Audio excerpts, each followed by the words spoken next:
Muy buenos días, bienvenidos a Nale.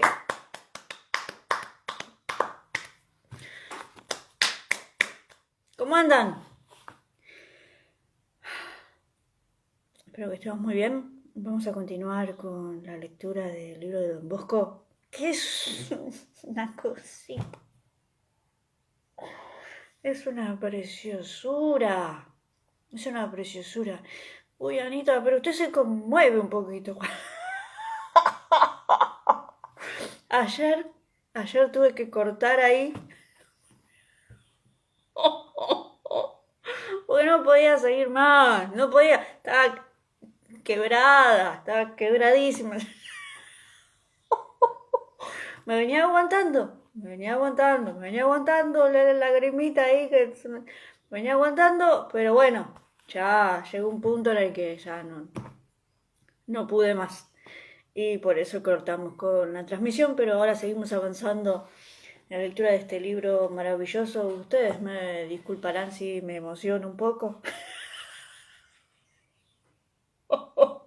Me emociono un poquito, me emociono un poquito. Bueno, entonces habíamos quedado en la parte en la que los niños que querían jugar con Don Bosco le pegaban porque él decía que no y él quería leer su catecismo.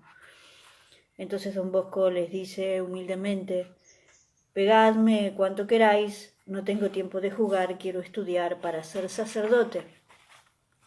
Estamos leyendo Don Bosco y su tiempo, de Hugo Wast, y continuamos así. Tal declaración los conmueve y los ilumina. No sé si a ustedes les pasa lo que me pasa a mí. Yo me conmuevo con todo esto. Hay algo que toca mi corazón profundamente y bueno, espero contener un poquito el llanto en esta oportunidad. Los encolerizados muchachos comprenden la superioridad del bocheto y se avergüenzan de su propia villanía. Desde ese día Juan se aprovechó del ascendiente que ganó sobre ellos. A la sombra de aquel mismo árbol los juntó más de una vez para enseñarles lo que estaba aprendiendo. ¡Qué belleza! ¡Qué belleza! Y luego, envolviendo a la aldea, como pasaran por la puerta de su casa, los hacía entrar para que rezaran un Ave María delante de su estampa de María Auxiliadora. El bocheto poseía no solamente el genio de los negocios, y era capaz, como ninguno, de vender sus jaulas y sus pájaros en el mercado de Castelnuovo. Poseía el genio de la organización y del mando. Era una época turbulenta, propicia para que del pueblo se levantaran caudillos. Juan Bosco pudo ser mucho más de lo que le anunció Antonio, su hermano, un capitán de bandoleros. Pudo ser un tribuno o un general, o también un banquero o un hombre de estado. Pero él quería ser sacerdote para enseñar a los niños. Perdón. Vamos a silenciar.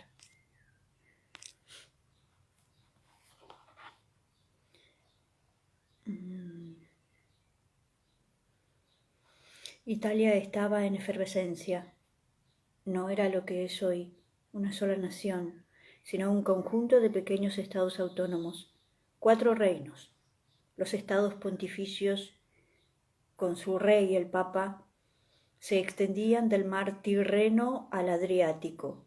Su capital era Roma. El reino de Cerdeña, que comprendía el Piamonte, Saboya, Nisa y la isla de Cerdeña, su capital era Turín. El reino de las 2 Sicilias, con Nápoles por capital, el reino lombardo-véneto, constituido por la Lombardía, con Milán su capital, y el territorio de la antigua República de Venecia. Su rey era el emperador de Austria, que se hacía coronar en Milán y gobernaba desde Viena por intermedio de un rey. Había además 2 ducados, el de Parma y el de Módena, y un gran ducado, el de Toscana, todos los príncipes independientes. Si la multitud de fronteras y aduanas desorganizaba el comercio, en cambio favorecía a los conspiradores. Siempre tenían próxima una frontera de un país, a menudo rival, donde podían escapar a la... ¡Ay! Me serví el mate y se me pasó un poquito el... Uy, qué lío que hice. Uy, qué lío que hice. No tengo un... Qué lío que hice. Bueno. Estaba cebando el mate y se me derrama un poquito. Se me rebalsó. Bueno, qué rica sopita. Seguimos. Siempre tenían próxima una frontera de un país, a menudo rival, donde podían escapar a la policía y seguir conspirando. Aquella Italia subdividida y convulsionada era el terreno ideal para las sociedades secretas, y en efecto, la masonería con sus logias y el carbonarismo con sus ventas cundían en todo el país, inclusive en los estados pontificios.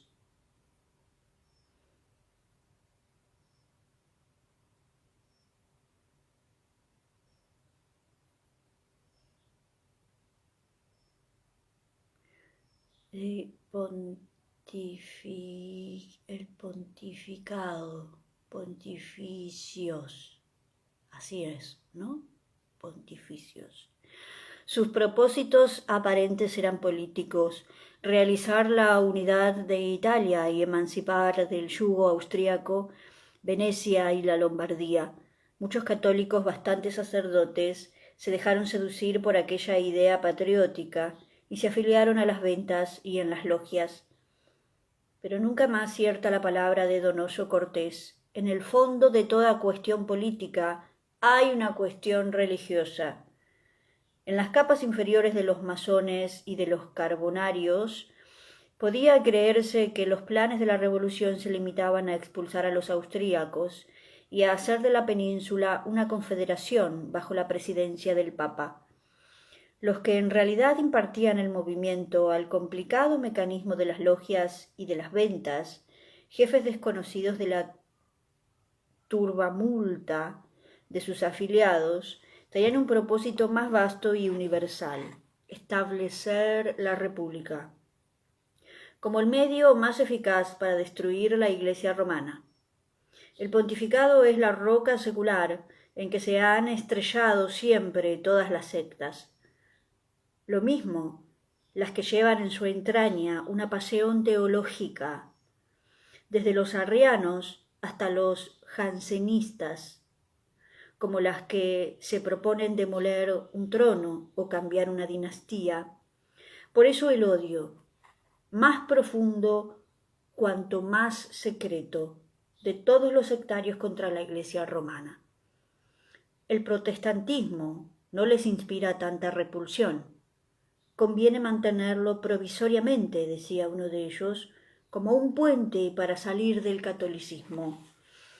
Por eso el avance de las sociedades secretas va acompañado siempre de una progresiva descristianización del pueblo. Un día, en el verano del año 23, Miguel Bosco, volviendo de Turín, encuentra en su camino a su sobrino Juan. El tío Miguel es rico, ha ganado una regular fortuna tratando en ganado. Solo de tarde en tarde visita a su hermana, que es pobre. Juan, dile a tu madre que el Santo Padre ha muerto.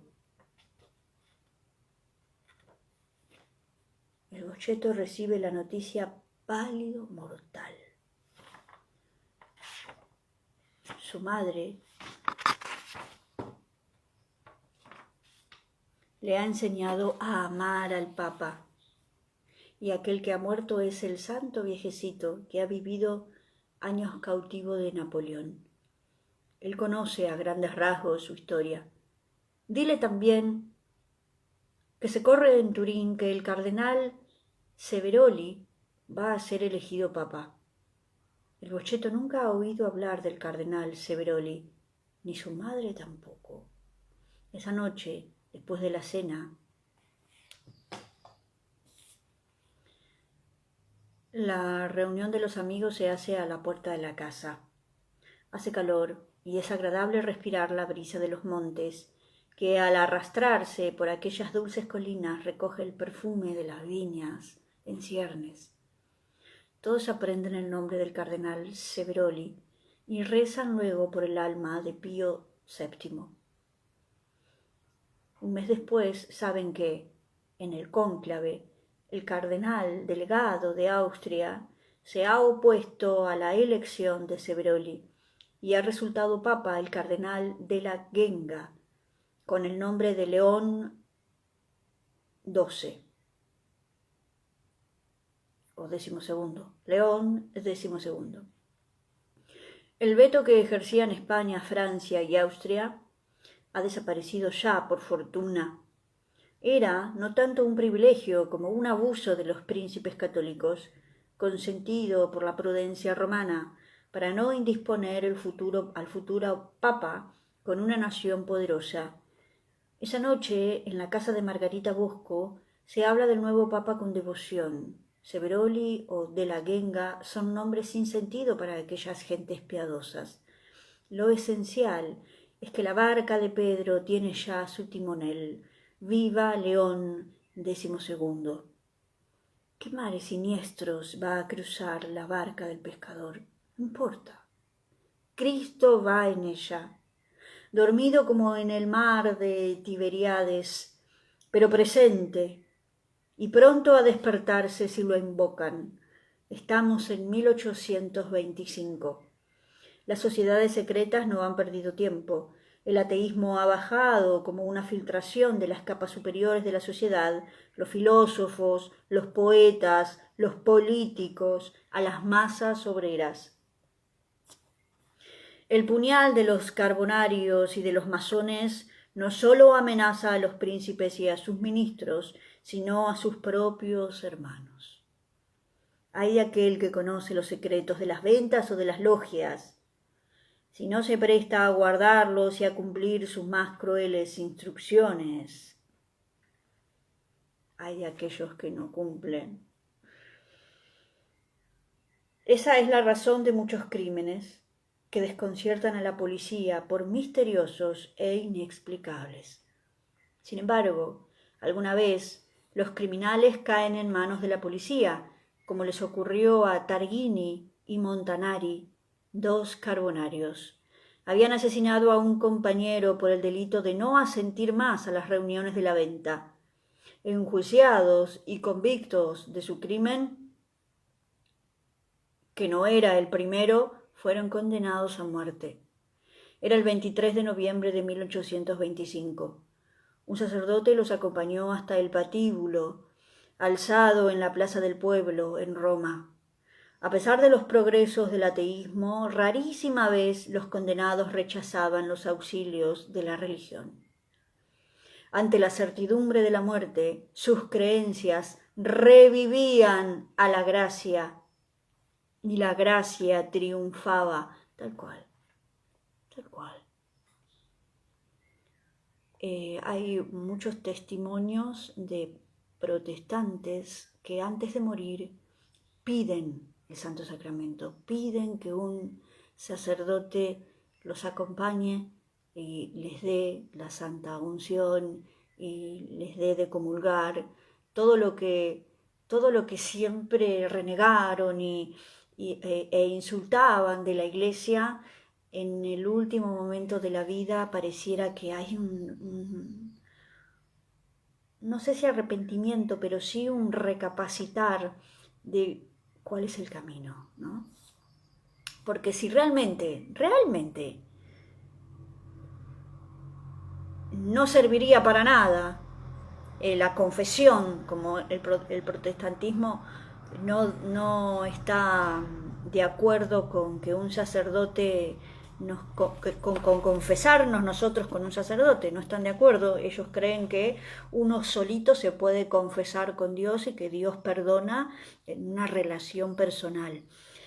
Para nosotros los católicos creemos en el sacramento de la reconciliación, que se trata de confesar nuestros pecados al sacerdote, que no es otra cosa que Cristo en ese momento.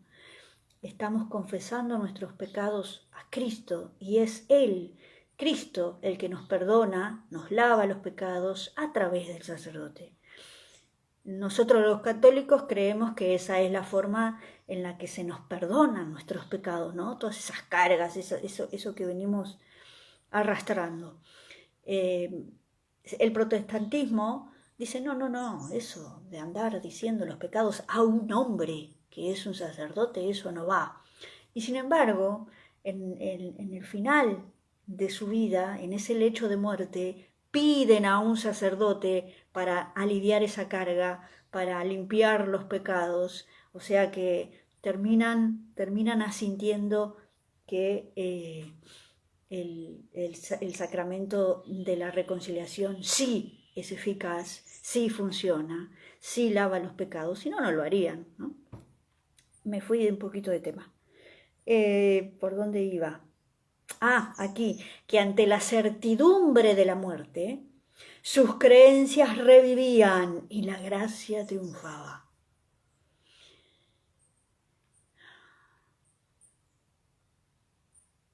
El corazón, el alma, más que el corazón, el alma pide, ¿no? Pide la gracia.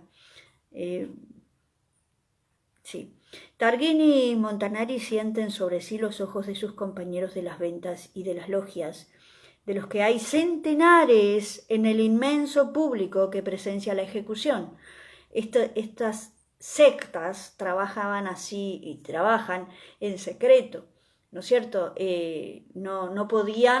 No pueden señalar a otro miembro de la secta, ¿sí? Porque es algo. Entonces ellos desde el patíbulo veían, ¿no? Veían a sus propios compañeros que estaban presenciando la ejecución y se obstinan en morir como ateos.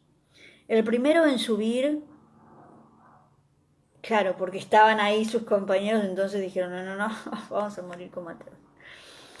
El primero en subir al cadalso es Targhini. En el pavoroso silencio de la plaza se escucha su lúgubre profesión de impiedad. Pueblo, muero inocente, masón, carbonario e impenitente. Su cabeza cae. Montanari lo sigue. Es menos enfático y más brutal.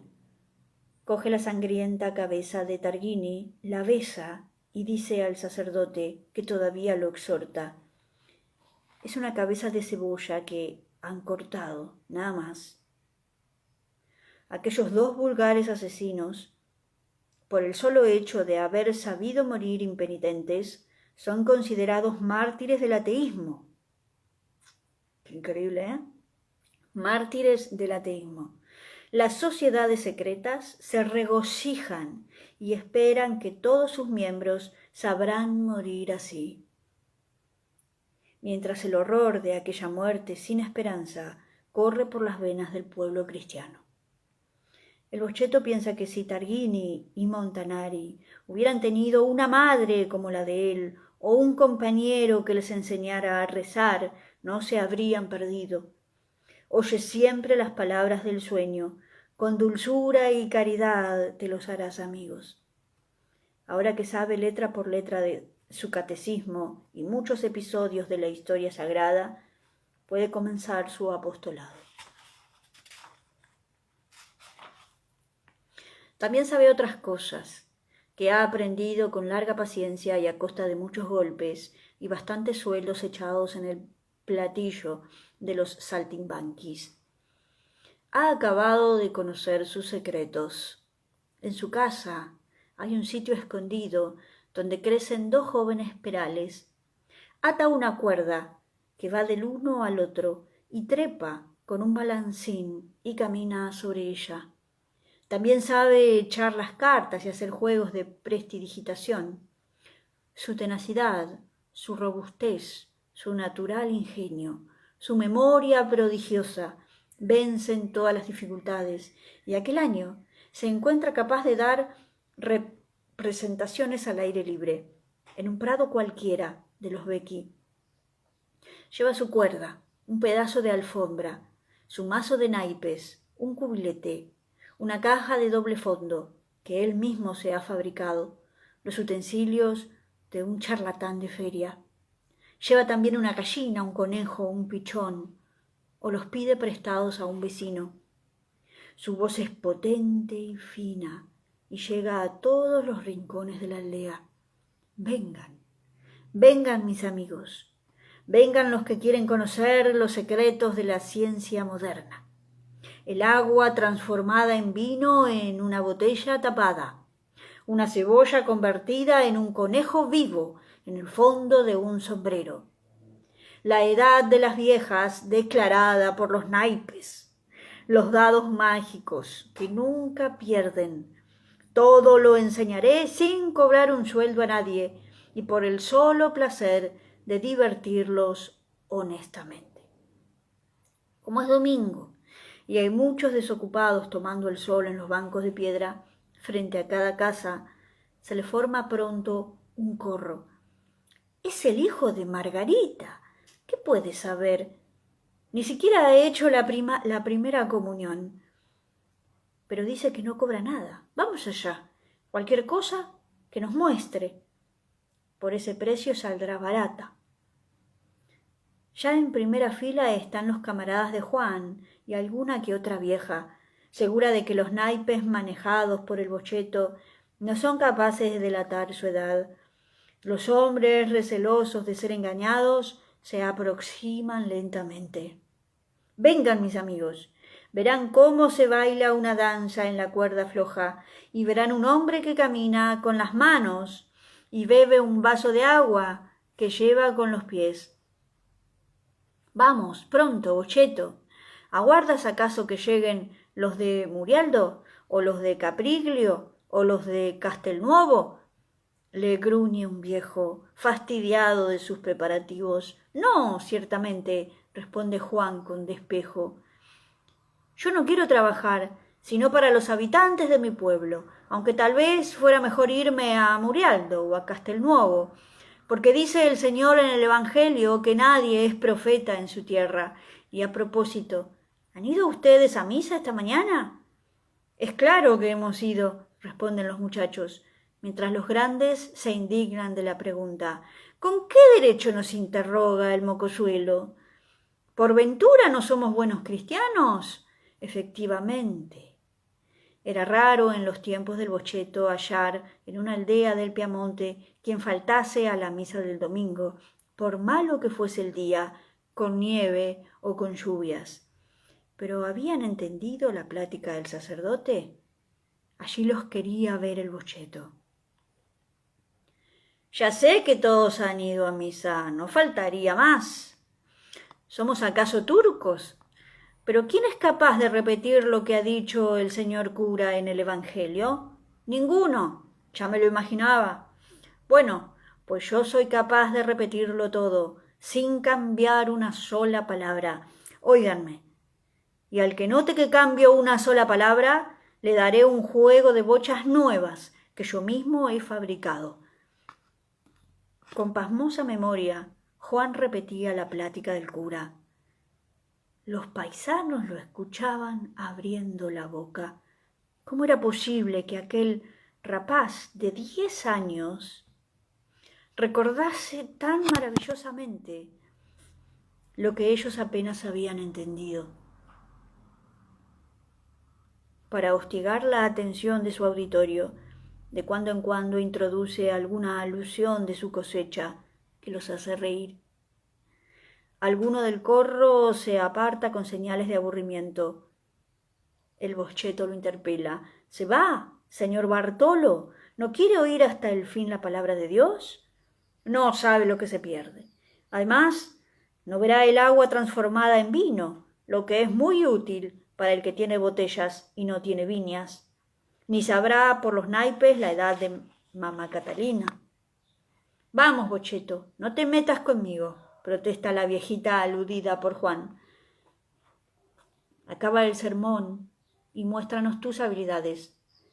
Terminaba su plática, se santiguaba devotamente y comenzaba sus experimentos. No son más diestros que él los charlatanes de las ferias, que dicen venir de Roma y de Turín y haber dado presentaciones ante el Papa y el Rey. Es el hijo de Margarita, el pastor de los Becci. ¿Dónde ha aprendido estas artes? ¿Quién ha sido su maestro? Poco falta para que alguien lo crea en pacto con el diablo. De pronto, en lo mejor de una prueba, se detiene. Luego voy a mostrarles el final.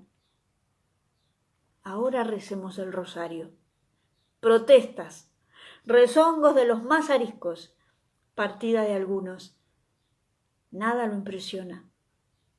El que quiera ver el final del experimento, este pollo sin cabeza resucitado y cantando mejor que antes, tenga paciencia, un cuarto de hora y rece con nosotros. El que no quiera, que se vaya. Podía irse a alguno de los grandes a jugar a la morra y a tomar un trago en la taberna, pero ninguno de sus camaradas los pastorcitos se movía. Había adquirido sobre ellos gran ascendiente y consentían en rezar el rosario. Luego venía el premio, el pollo, que permanecía decapitado sobre la alfombra. Era metido en una canasta y de repente se ponía a cantar y saltaba fuera, más vivo que nunca. El corro, maravillado, aplaudía al Bocheto. Su hermano Antonio ha presenciado a escondidas aquella extravagante parodia de los juglares. Está sorprendido, a su pesar. Pero le enfurece el prestigio que Juan va ganando en el pueblo. Imbécil, se han reído de ti. Parecías un verdadero charlatán.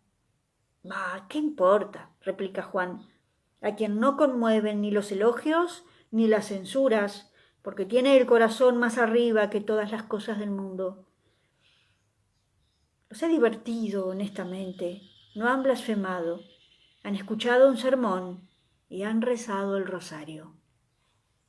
Hermosísimo.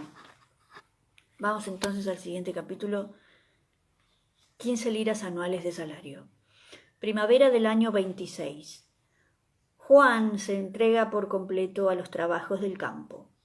En marzo de ese año ha hecho la primera comunión, pero Antonio, aunque lo vea en los rastrojos con la azada o con el hacha en el monte, sigue persiguiéndolo. Nunca será un verdadero labrador. En un pueblo cercano, Butigliera, habían comenzado a dar una misión. Las circunstancias y la fama de los predicadores atraían gente de toda la comarca. Regresaban al atardecer con las últimas luces del crepúsculo. El camino era largo y polvoroso, pero grato al andar entre amigos, en esa hora perfumada de las flores de la nueva estación. En la falda de las colinas, en el fondo de los valles, en donde quiera que hay una casa, brilla la amorosa estrella de un hogar. A veces también es la fragua del herrero. Juan no había dejado de ir un solo día. Para aplacar a su hermano comenzaba las tareas antes del alba y las proseguía en la noche. Así, la mitad de la tarde era de él y acudía a Butigliera con su madre. Esa vez volvía solo, sin mezclarse en los grupos, rumiando lo que había oído. Algo apartado también caminaba un viejo sacerdote, don Caloso, capellán de Murialdo. Todos lo conocían y lo respetaban, pero ninguno se atrevía a acercársele. El clero del Piamonte y de toda Italia en aquella época era excesivamente reservado y celoso de su dignidad. Sus ministros se creían obligados a mantener a distancia a los paisanos. Ganaban el respeto de sus feligreses, pero no su amor, y menos su confianza. El boscheto expansivo y tierno sufría con aquella frialdad. Si yo fuera sacerdote, saludaría a todos, hablaría a todos, me haría querer de todos, y así les podría enseñar y guiar. Pues bien, he aquí que aquel sacerdote, respetable por sus canas y por su dignidad, que marcha a pie de Butigliera a Murialdo, se detiene en mitad del camino, lo llama y le interroga cariñosamente. Todos los días te veo volver de la misión. Sí, señor, todos los días voy. Me gusta oír al predicador. Don Caloso guiña el ojo sonriente, pero escéptico. ¿No sería mejor que tu madre te hiciera una plática? ¿Qué habrás podido comprender del sermón? Mi madre me hace buenas pláticas, pero también me lleva a los sermones, y me parece que les entiendo. El viejo sacerdote acaricia los cabellos ensortijados del rapaz. Le hace gracia su despejo. Si me dices solamente 4 palabras del sermón de hoy, te daré 4 sueldos. Ahora es Juan el que sonríe y piensa, si don Caloso me quiere pagar un sueldo por cada palabra que le diga, le voy a arruinar. Hoy ha habido 2 sermones. ¿De cuál de los 2 quiere que le hable? Del que te haya gustado más, responde don Caloso, metiendo la mano en la faltriquera y haciendo sonar la calderilla. Con que me digas 4 palabras te daré 4 sueldos. ¿Te acuerdas de lo que se trató en la primera plática? De la necesidad de no demorar la conversión a Dios. Se habían puesto a andar de nuevo, pero al oír la respuesta del boscheto, don Caloso se queda plantado. Sus sueldos corren peligro. No importa. ¿Y sabes lo que se dijo sobre ese punto? Te daré 4 sueldos. Don Caloso no necesita concluir porque ya Juan le ha dicho más de 4 palabras. Repite el sermón como si lo estuviera leyendo. La gente se detiene maravillada. Pero los de los Becchi, que conocen la portentosa facultad del boscheto, pasan de largo. ¿No conocían ustedes al boscheto? Ya tienen para rato. El que demora su conversión a Dios corre 3 peligros: que le falte tiempo, que le falte voluntad, que le falte gracia.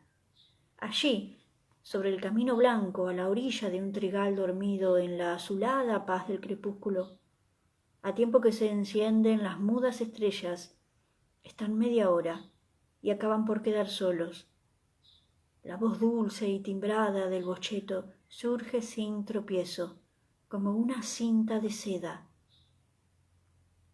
Señor, Señor, exclama para sí don Caloso, echando mano al bolsillo en busca de una pieza de plata.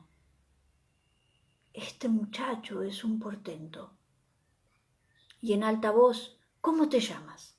¿Quiénes son tus padres? ¿Dónde has estudiado? Me llamo Juan. Mi padre murió cuando yo era muy niño. Sé leer y escribir un poco. ¿Has estudiado el Donato? ¿Y la gramática? No sé qué es eso. Yo no he estudiado nada. No puedo. ¿Por qué? Mi hermano Antonio no quiere. Dice que un labrador no necesita aprender en los libros. ¿Y tú para qué querrías aprender?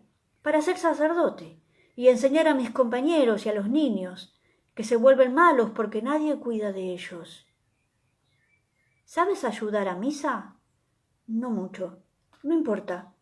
Ven mañana a Murialdo. Me ayudarás la misa y arreglaré tu asunto.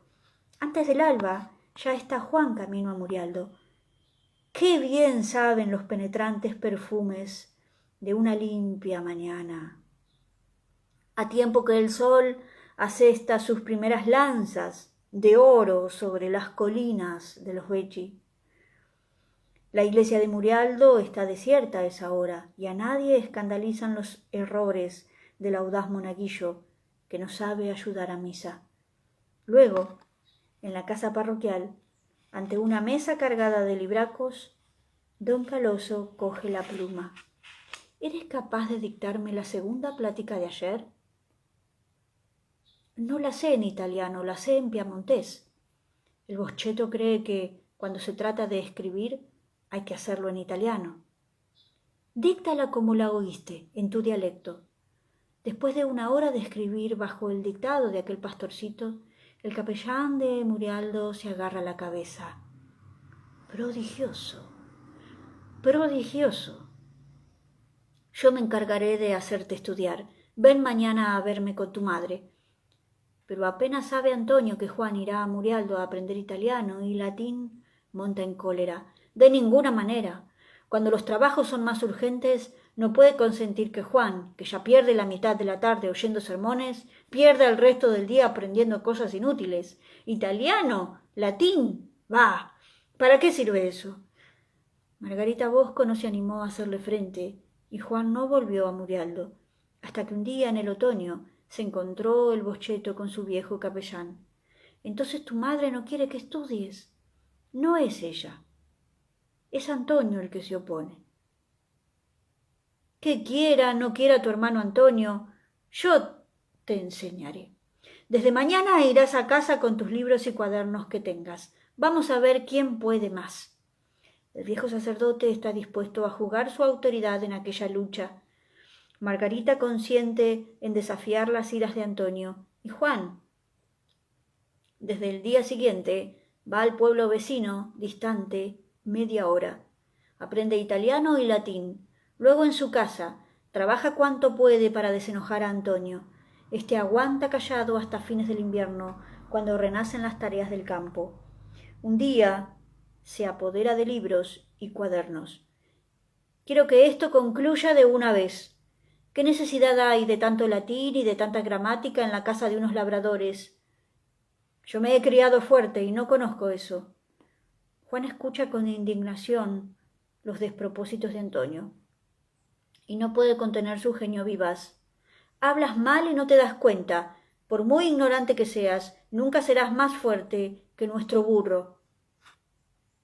No ha concluido Juan su picante observación y ya va con los pies en el pescuezo, huyendo del enfurecido Antonio, que quiere cobrarle aquella burla terrible. Gracias a sus buenas piernas, se escapó de una brava paliza. Su madre misma no podía librarlo de la incesante persecución, y un día resolvió alejarlo de casa. Le dio un envoltorio con alguna ropa y sus libros. Lo acompañó un trecho por los caminos cubiertos de nieve en aquella sazón, y sin derramar una lágrima, para no afligirlo ni enternecerse, lo bendijo y lo dejó partir. Adiós, Juan. Que la Madonna te acompañe. ¿A dónde iba Juan? En la cruda mañana, lloroso y tiritando.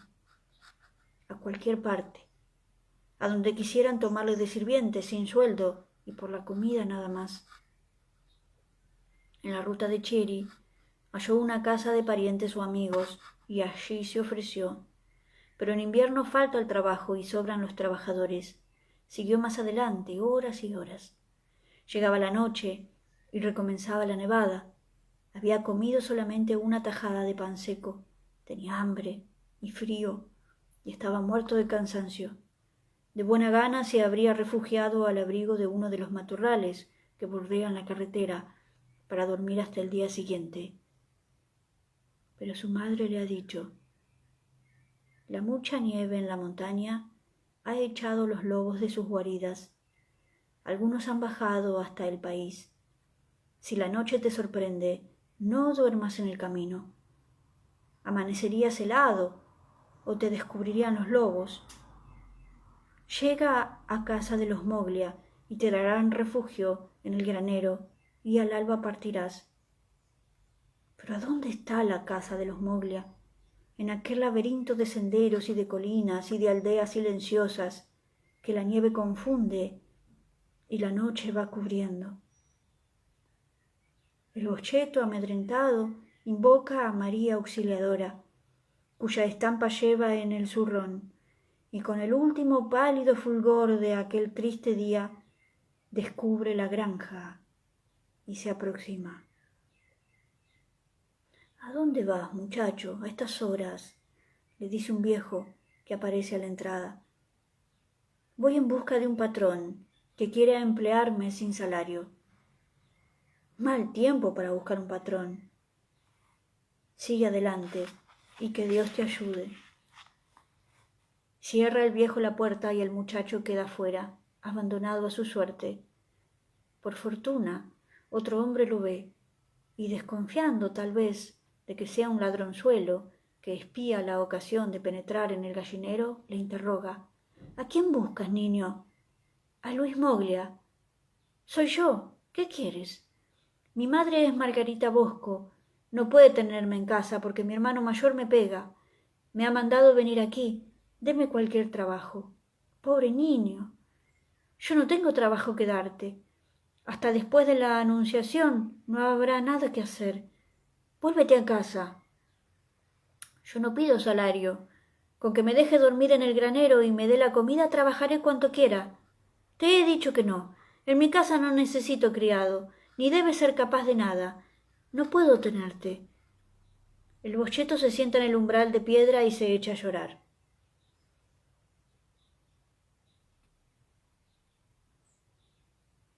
Usted dice que no sé hacer nada.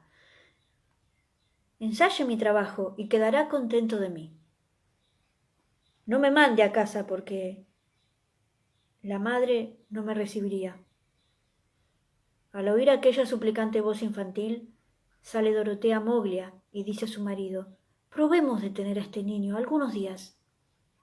Y Teresa Moglia, muchacha de 15 años, hermana del dueño de la granja, añade, yo soy grande ya para cuidar las vacas en el prado, puedo hacer otra cosa, y él hará mi oficio. Luis se dejó convencer. Y esa noche el bocheto durmió en el granero de los Moglia. 8 días después, el amo se decía, las mujeres tienen mejor instinto que nosotros. Este muchacho es el mejor sirviente que he tenido. Le voy a pagar un buen salario, 15 libras anuales. Era lo más que entonces ganaba el que cuida de las vacas y hace recados en una alquería. Allí estuvo 2 años. En los días de fiesta o cuando el mal tiempo impedía el trabajo, reunía en el granero a los chicos de la vecindad, les enseñaba el catecismo y los divertía con sus suertes de payaso. Cuando salía, llevaba sus pobres libros rotos y desencuadernados para leer, como en los Becky.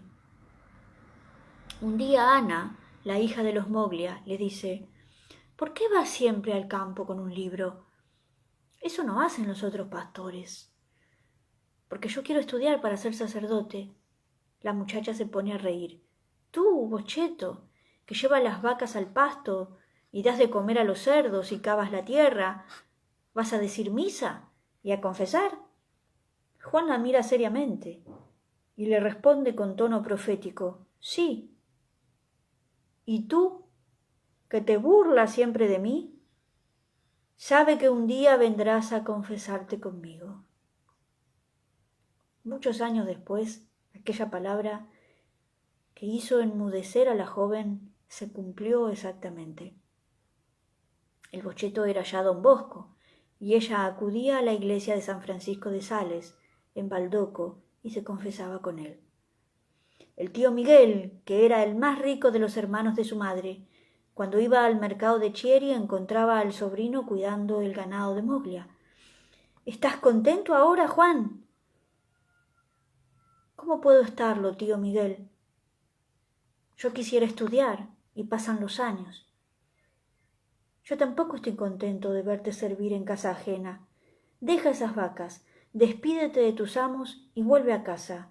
Di a la madre que, en volviendo yo de Chieri, iré a hablar con ella y arreglaremos tu asunto. El muchacho, transportado de gozo, le cree y hace como él indica. Se despide de sus amos y regresa a los Becchi esa misma tarde. Esa noche sí que durmió Juan a la orilla del camino, bajo la llovizna de septiembre, y sin preocuparse de los lobos. Mamá Margarita no criaba a sus hijos entre algodones. Vio venir a Juan, que había abandonado el servicio de los Moglia, y no la satisfizo la razón que él le dio. Si tu tío quiere correr con tus estudios, que venga antes a hablar conmigo, y tú vuelve a los Moglia. Con esto le cerró la puerta.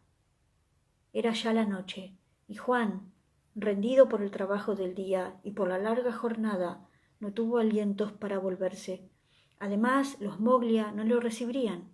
Avergonzado de haber obedecido a quien no tenía autoridad sobre él, y solo porque le mandó algo que le gustaba, quedó un rato delante de su puerta. No se animó a llamar ni a alejarse, y resolvió esperar la venida del tío Miguel, oculto en un foso, contiguo a una cerca, miserable refugio para noche tan cruda. En la madrugada lo despertaron los cascabeles de los carritos que iban al mercado. Permaneció escondido, temeroso de que Antonio lo descubriese. Por fin apareció el tío Miguel y habló con la madre, pero el buen hombre había prometido más de lo que pudo cumplir. No se halló escuela para Juan, sea que no hubiese vacante, sea que el tío no quisiera soltar las liras que costaba la pensión.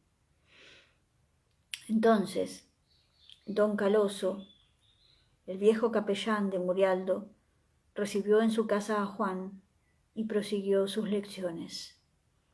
No te preocupes del porvenir. Vivirás conmigo, y cuando yo muera, te dejaré en situación de proveer a tus estudios. También aquella ilusión se desvaneció. Ese mismo año, don Caloso murió repentinamente sin hacer testamento, y su discípulo quedó otra vez en la calle. Cuenta don Bosco en sus memorias que tuvo por entonces otro sueño, en que fue gravemente amonestado porque había puesto su confianza en los hombres y no en su Padre Celestial.